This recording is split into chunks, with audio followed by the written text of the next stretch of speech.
Donald Trump is ramping up his attacks against Nikki Haley ahead of the South Carolina primary.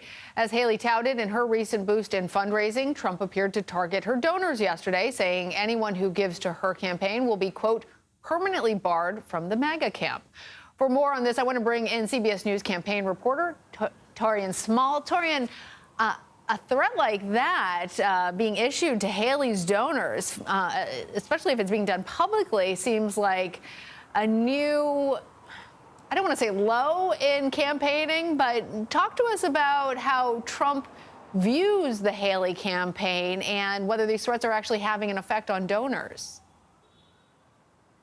Yeah, Lana, the Haley campaign would say that that tweet or post to his social media site making that threat is certainly telling of how he feels threatened about their campaign. But what's interesting about that, though, and what made that statement so bizarre is that it's not like Nikki Haley is out fundraising Donald Trump. I believe in Q3 he finished with about maybe $17 million more with cash on hand than Haley, and that's according to FEC filings. But we know that it's not really having an impact on Haley donors. She announced at an event yesterday in North Charleston that she raised $1 million less than 24 hours after the New Hampshire primary. So it's certainly a tactic. How effective it is, I mean, TBD.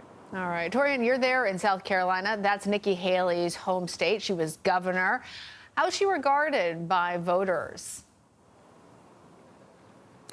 Yeah, so what's interesting, I talked to voters who attended her rally yesterday, and the lion's share, the majority of them, are never Trumpers. Not saying that they didn't vote for the former president before.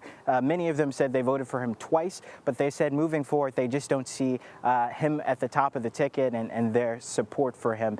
But voters outside of that, and this is really the big problem for Nikki Haley, by and large, Donald Trump is still largely popular here in South Carolina. I talked to Republican Party leadership, and they said that the polls are matching up to what they're seeing as well. Voters supported his former presidency. They support his campaign now, and they're not interested in anyone not named Trump. So she has a heavy lift, despite the fact that she's a former governor of this state, despite the fact that she's won both statewide races that she's had here. She's still coming into this race very much so an underdog.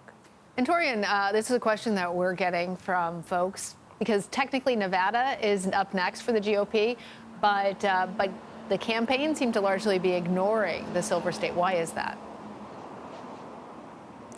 Yeah, so it's a bit tricky. There's both a caucus and a primary going on at the same time. And because of that, we see Nikki Haley on the primary, Donald Trump on the caucus.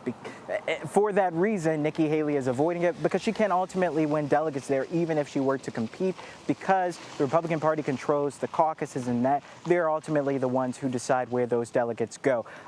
Like Nikki Haley has said before, South Carolina is her priority. She's going all in here. How she does in this state will determine the rest of her life in this race. All right, Taurean Small, thank you.